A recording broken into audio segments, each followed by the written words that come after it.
We are Steve and Jill. Together, we've been buying and reselling land since the 90s. Our data-centric approach leaves our buyers asking, how can you sell it so cheap? Here on the Land Steve and Academy Jill here. Show. We answer that. Why? Welcome to the Land Academy Show, entertaining land investment talk.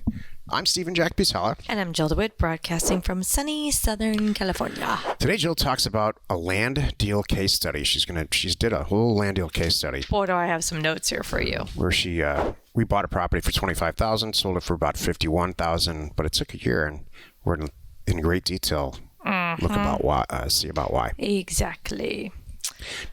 Before we get into it, let's take a question posted by one of the members on our landinvestors.com online community. It's free. And I need to tell you that Jill and I released a program about a year ago called Concierge Data, where you can completely and totally outsource your mail campaign. If you're sending out a ton of letters already, this is for you. This will remove a lot of time-consuming data manipulation and all of that. Or if you're brand new and you quite simply want to, get that first mailer out and you're having trouble, go to offers2owners.com and ask them about Concierge Data. They'll help you out for sure. Thank you very much. Tammy wrote, "Hi, I must have been listening to old podcasts that played again during the holidays about the next live event. I thought there's one in October, but I haven't seen anything. Does anyone know if one's coming up? Why do we put this in here? Because we keep going back and forth on this." Well, I wanted to know because I'm kind of putting you on the spot to see if we're going to have a live event. I don't know. We kind of accidentally did.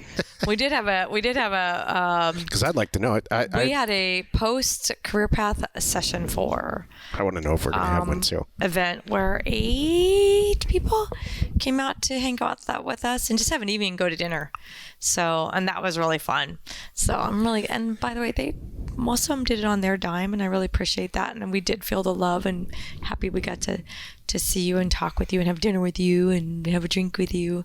And laugh with you. That was really cool. We don't know. So yeah, I don't know, Tammy. I go back and forth. It just takes so much. It's so involved, and I got to do it right. We've been thinking about doing it for just career path only, and making it for everybody. When you finish career path, you get added to the advanced group, and that group really knows what they're doing, and we really have some great high level discussions. And right now we're thinking if we do one, it'll be early 2023 before we do it, and we will do it probably for that group. So, yeah, that's what I think too. That's our latest. Today's topic, Jill's going to talk about her land deal case study where she buys a property for $25,000, sells it for $51,000, but a year later. Right. This is the meat of the show. And this is just a deep dive. This is not that I'm picking on anybody. It's not like this sucked. It's like, these are just the facts, man. I want to tell you how some of these deals can go. So you're like, God, what did I do wrong? You know what? It happens. It happens all the time. So many things can happen. And you got to roll with it, by the way. You can't get hung up on this. So I'm going to go through the calendar here. I'm going to give you my real numbers and information as best I can, and you're going to get the picture of this whole thing. So, and then at the end, I will open up to Q&A from Jack. That's code for sip it while I talk. Right? Exactly. So, first thing that happened was in May of 2021, we reviewed this deal and liked it on our Thursday call. So we obviously said, hey, person, if you need money for this, so what it was is someone said, hey, would you do this deal? It's 4.2 acres in, should I say the state or nah? It doesn't matter, sure. Okay, 4.2 acres in Missouri. We'll leave it at that. And we said, this is a great deal. Wow, okay. It's $25,000. Hey, if you need the money, let me know. We'll fund the deal. And then we did. So, and we bought it. That was in early May. It was bought and closed on June 2nd, 2021, $25,000. And the person, by the way, it was like $858 or something worth of closing costs. I got a smoking deal on that. So it was great. This is a deal funding deal from one of our members. That's what I just said. Okay. Yeah. And it was a member that we are really aware, have a great relationship. They were in with group them. app. And we work well together. Yeah. So, and by the way, what was a little interesting thing about this, why I got so excited about it too, was the deal it had physical access, but didn't have legal access. The seller had already paid out of their own hot pocket to get legal access for the property, and at a creek. I'm like, these are some nice little extra attributes. Sure, here's $25,000. We thought it would sell fairly quickly for $75,000. So June 9th, it's listed with a broker. We're just going to say broker number 1. So you can see where this is going. So, and after several calls, the agent finally came to us and said, you know what?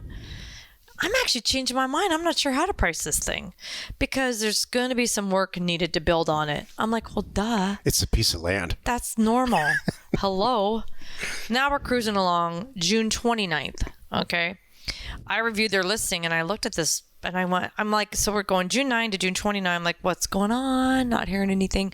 So I do a little recon myself. I look at the listing and I wrote back, these are my notes, my actual notes that I put to it. I told the manager to tell their agent, because they're the one that's handling the transaction. So this is how it goes. I'm the bank over here, but I'm kind of overseeing things and I'm involved with, decisions or help, like a little tweaking kind of thing. But it's really up to the person who brought the deal to me. We brought to call them the manager. It's their deal. They found it. They're working with the agent to sell it. They're doing all that work. So I'm going to go check this out. I'm like, what a boring listing.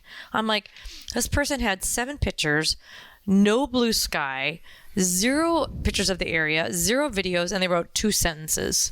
So I wrote back to the manager. I'm like, all right, you got to fix this. This guy's a dud. And then the agent, so the manager went to the agent. The agent said, I don't think it's me. I think we need to drop the price to $70,000. And every call I got, person said, and they went and looked at it, I wish it was flatter. I'm like, really? This is ridiculous.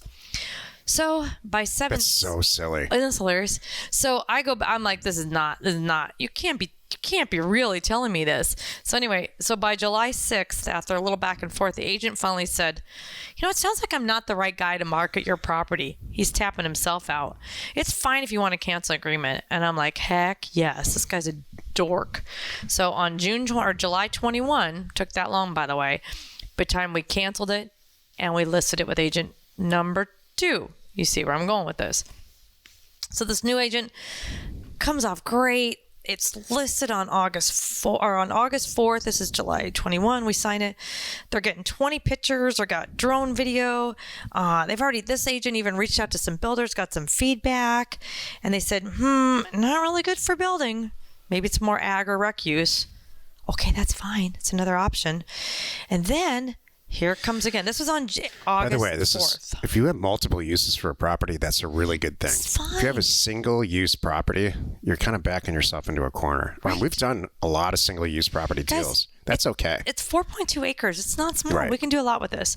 So anyway, and by the way, have you noticed too, no one said the word perk. The perk never comes up in this. That's not what this is about.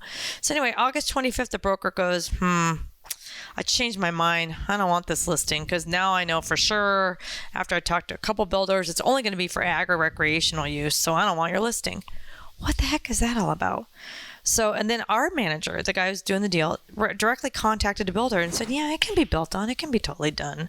And the manager even said to me, like, this is so weird that why didn't this person just move forward with this listing? But whatever. Have a nice life is what we did.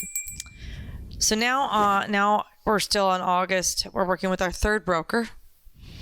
7% interest. I don't remember what the other 2 were, but they were right in there, 6 or 7%. And then so August 25th. On September 9th, and we had it listed around 70. We were hanging out at 70,000. On September 19th, we got an offer. $65,000. This is great. And then 10 days later, the buyer backed out. I don't remember why. I think they made some rule. They made something like they were looking for an excuse. They changed their mind. So yeah. All right. So then now we fast forward another month. Now we're at October 27th. The deal funding manager, the manager spoke to the county and try to reach out and go, what's the heck's going on? So the county changed their answer from what he got before we pulled the trigger on the property. And the county changed their answer about buildability, and they said due to setbacks and the frontage required that they were actually incorrect. I'm like, are you flipping kidding me? So, but it's still, you could do ag, it could be recreation, have fun with it. Look, again, this is still not bad, but it's kind of stinks that happened. All right, fine. So I wrote back and I told our manager, I said, you know what, let's just sell it and move on. So November 17th, we reduced the price to $54,900. We're like, we're going to cut our losses here. We're still going to double our money, right? But it's not going to be as great as we thought it was at 75. We bought for 25. So, and then now December 8th, the manager's getting involved. I'm like, what's going on? Because we're way over our 6 months that we were trying to do this, right? So now that was the trigger, because we did this in June and now we're in December. So the manager's getting involved and he's doing his own neighbor letters and trying to market the property. We go back and forth without, let's get it on Zillow. Let's look at a flat rate listing service, all that good stuff. January rolls around, January 2022, people are visiting the property, but winter, of course, is slowing it down. Now, and we kind of missed the window. When we started off great, if we had the right guy, it would have gone great, but we didn't. That's okay. Winter's slowing this down. So now we've got months of interest and no offers again. So then, April 1st, we received an offer for $42,000. They did more recon. They backed out. And then I'm like, this is, are you kidding me? So this is what happened. So then we talked, we connected again. May 11th of this year, we listed it with agent number 4, who happened to be the right guy. It was a Mossy Oak guy, knew what he was doing, 6% commission, listed it for $51,000. June 14th, we got a full price offer and we're closing in 3 days. Yeah. So we're still doubling our money. We're easily doubling our money. It's a very realistic story that happens. It's certainly not the norm. Mm-hmm. But a lot of people ask us, what this story reminds me of is, well, wait a second. You send all these offers out. You buy this property. How many times have you been burned? And the answer is 0, because we don't get burned. We just wait. Yeah, sometimes it all sells for great property, for great margins.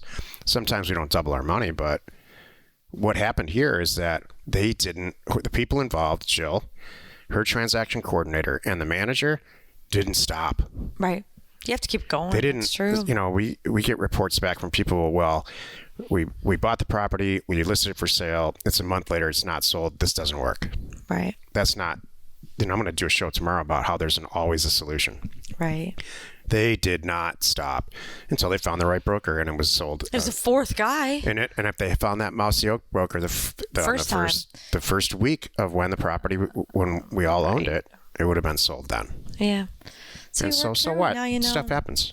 I want you to know, this does happen. Don't get defeated, like you said, because you might say it's me, not them. After the third broker, no, it still might be them. It's probably not you. Meaning, it doesn't mean you can buy a great property. What Jill means is, wow, I made a terrible acquisition decision. No, it's fine.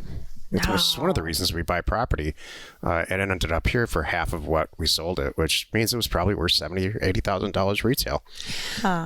This is, I'm really glad you did this. Yeah, thank you. It's very, very, very informative. And I think that it's a very real situation that can and does happen. Yeah, when you're doing 10 or 20 or 50 or 100 deals a year, this is going to happen. It does. Is it tragic? No. Mm-mm. Especially if it's our money. By the way, we funded this 100%. So the manager wasn't out any money. Wasn't out $1. No, and he's still going to get paid. And this is why too, you got to have just have to keep pushing through the system. Have multiple deals going on at one time. You're not going to get like dating one person. Don't get hung up on that one person to see what works out. Don't get hung up on that one property waiting for it to work out. That's right. Move on, get more, have this, go that. And then you're going to look up and go, oh, fine. Well, it took 4 guys, but we got it sold. Right. That's fine. It's all good. Thank you. Thank you for letting me share that. Happy you could join us today. I had to get that off my chest. Just kidding. But yeah, happy you could join us today. 5 days a week you can find us here on the Land Academy Show. It's Browse Jack's Thursday, and I'm going to talk about how there's always a solution. Jill just described it. You are not alone in your real estate ambition. Yep. Speaking of Thursdays, by the way, thanks for tuning in. We're on Clubhouse. Did you know that? We are live on Clubhouse at noon Pacific time on the first and third Thursday of every month. So how do you find us? Go to Clubhouse, search for us, follow us, find our land investing club and follow that and join us there. It's fun. We're Jack and Jill. Information and inspiration. It's about undervalued property. We hope you found our content valuable and we appreciate your support. If you have not already, please check out our channel and hit the subscribe button. And your comments and suggestions help us to create the content you're here for. Hitting the like button helps to support our channel's algorithm and gauge your interest for future shows.